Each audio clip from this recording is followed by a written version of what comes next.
De prisonnier à multimillionnaire, c'est l'histoire extraordinaire de Jérémy X. Il a un parcours qui a défié toutes les probabilités. Mais comment Jérémy est-il passé d'une vie de délinquance à atteindre les sommets les plus hauts dans l'industrie de la mode? Le but de cette vidéo n'est pas simplement de faire une biographie ennuyante, mais bien de comprendre l'élément clé qui lui a permis de réussir et d'avoir sa chance auprès des plus grandes marques jamais connues dans ce monde.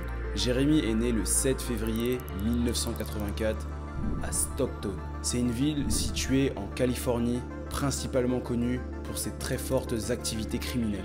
Dès son plus jeune âge, il a été confronté à la dure réalité. Quand tu vis dans un quartier pauvre, la plupart de tes influences seront négatives. Tu n'as pas forcément de modèle à qui te référer qui a réussi dans ton entourage et ça devient assez compliqué mentalement, surtout si tu as la mentalité de Jérémy où tu as envie de t'en sortir à tout prix. Je sais pas si tu as pu aller aux États-Unis, mais ils ont réellement la mentalité du hustle, c'est-à-dire être littéralement prêt à tout pour réussir. C'est une mentalité que je respecte et que j'admire jusqu'à certains points bien sûr.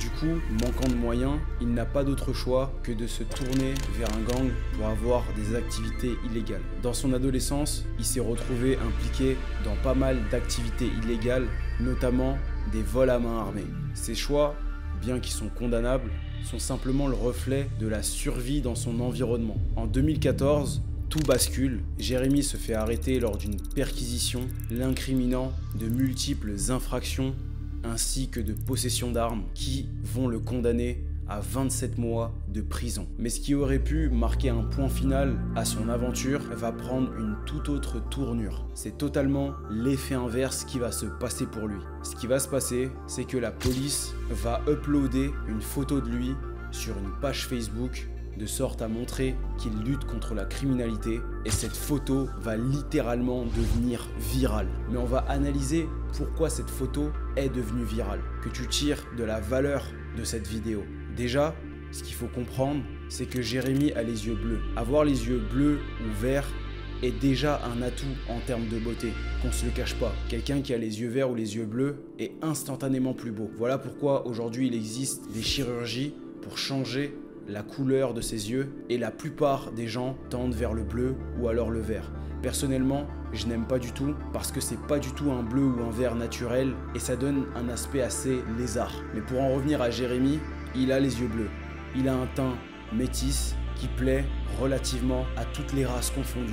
Être métis, c'est littéralement être l'entre-deux d'un peu tout, ce qui fait que tu plais à beaucoup plus de monde. Maintenant, il a un pourcentage de masse graisseuse, corporellement parlant, assez faible, ce qui fait ressortir toute sa structure osseuse de son visage, notamment sa mâchoire, ce qui fait qu'il a une mâchoire assez carrée, définie, et on va pas se le cacher, il a un charisme naturel. Et en plus de cela, on l'a pris en photo en tant que prisonnier, ce qui lui donne automatiquement cette figure du bad boy beau gosse dont toutes les femmes raffolent. Et voilà pourquoi sa photo est littéralement devenue virale. Le fait qu'entre guillemets, une armada de femmes bandeuses de bad boy, entre guillemets, voit cette photo d'une personne assez atypique, charismatique et très masculine a fait que sur la toile, cette photo a pris énormément d'ampleur. Maintenant, lui, étant enfermé, il n'a pas pu réellement se rendre compte du buzz qu'il avait à l'extérieur. C'est uniquement quand il va sortir qu'il va se rendre compte de l'ampleur des choses, de toutes les lettres d'amour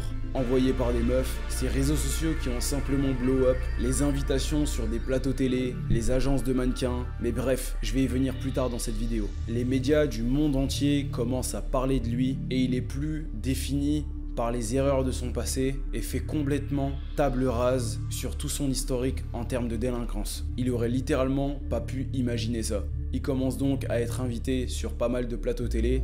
Des agences de mannequins souhaitent signer avec lui, donc énormément d'agents le contactent pour signer un contrat avec lui, dont une en particulier qui est White Cross Management, qui va le prendre sous son aile, lui proposer un contrat de 30 000 $ afin de pouvoir travailler avec eux et il sera plus tard formé, que ce soit sa marche, que ce soit ses poses, son style, etc.